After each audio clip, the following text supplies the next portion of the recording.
وهنا بيبدأ بمختبر، وبنشوف واحدة داخلة، وفي ناس كتيرة مرمية على الأرض ومتغطية بدم، وهنا دي الدكتورة بيج، وبنشوف إن دول تبعهم، وهنا قالت لهم أسرع حاجة إن أنتوا تموتوا الناس إني تضربوهم على دماغهم بالعصاية، ده أسرع بيموتهم أسرع أهي. وهنا بنكتشف إن في اتنين غايبين بنت وولد، وهنا قررت إن هي عايزة تدور عليهم وتلاقيهم بأي طريقة.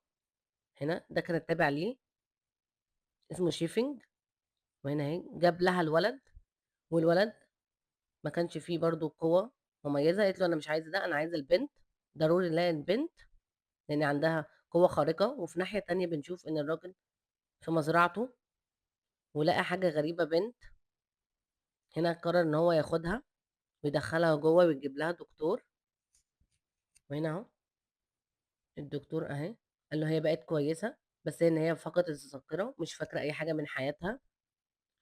وطبعا بعد 10 سنين هنا البنت كبرت أهي،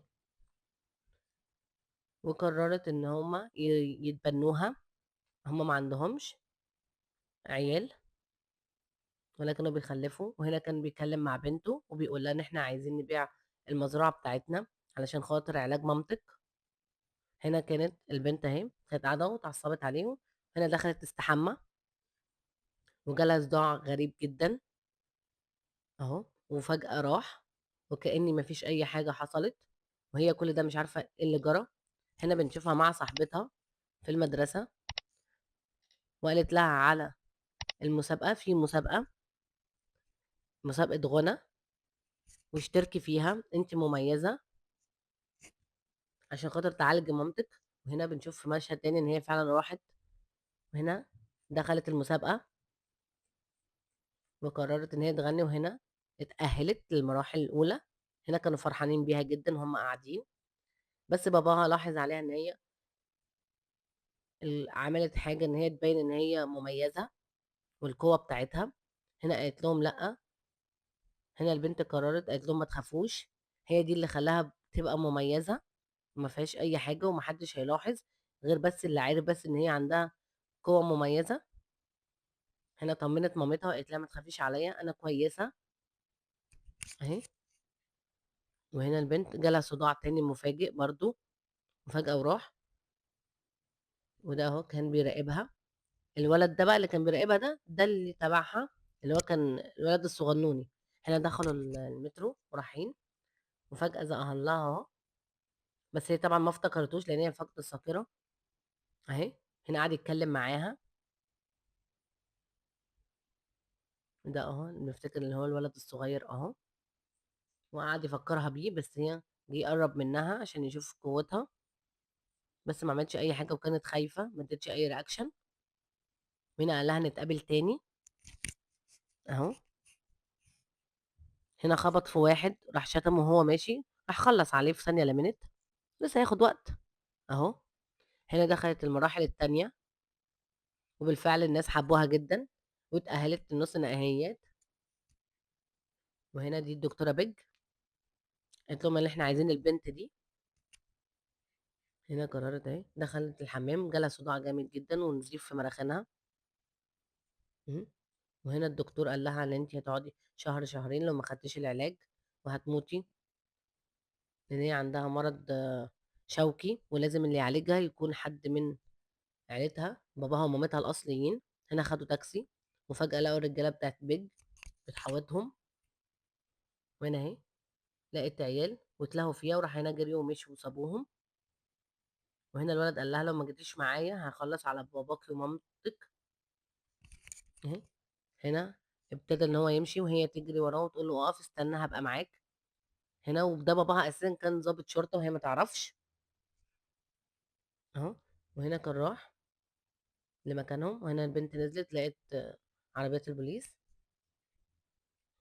مهم. هنا البنت نزلت ما لقيتش حد في العربية خالص، جريت على البيت، اكتشفت طبعا ان باباها قاعد بيلعب طاولة هو وصاحبه اهو. هنا البنت جت كانت خايفة جدا، هنا قرروا ان هم يمشوا من المكان.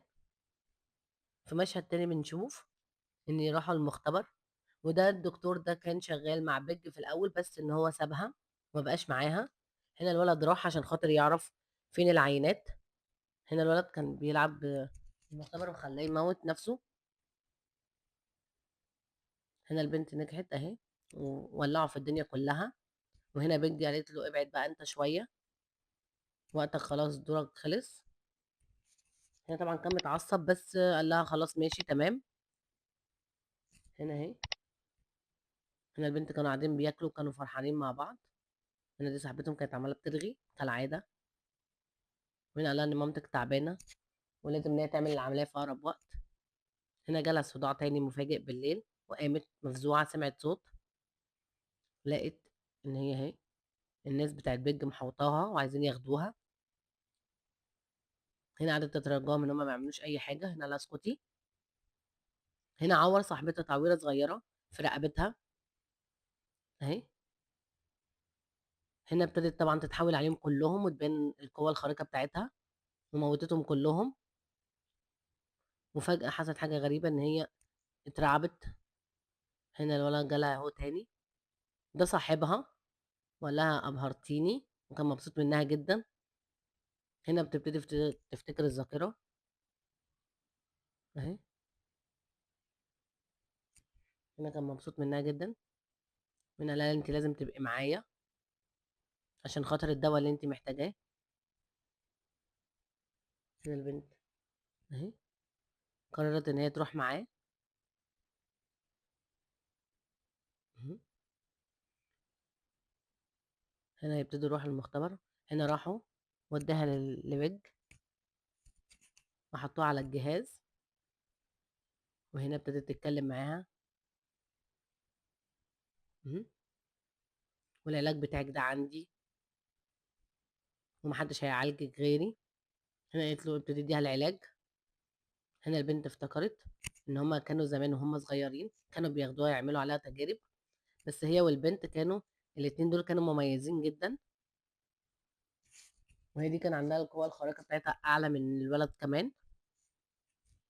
هنا اهي قالت لها أنا اللي في إيدي إن أنا أديكي العلاج. مهم. كانت بتحولها لمخلوقات وحشية جدا. مهم. لازم تاخدي الجرعة.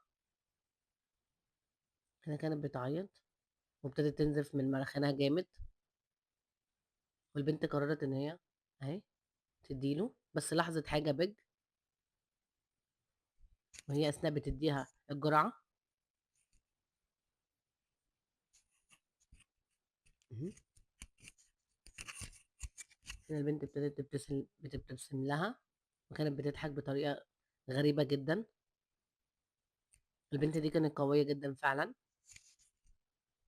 اهي.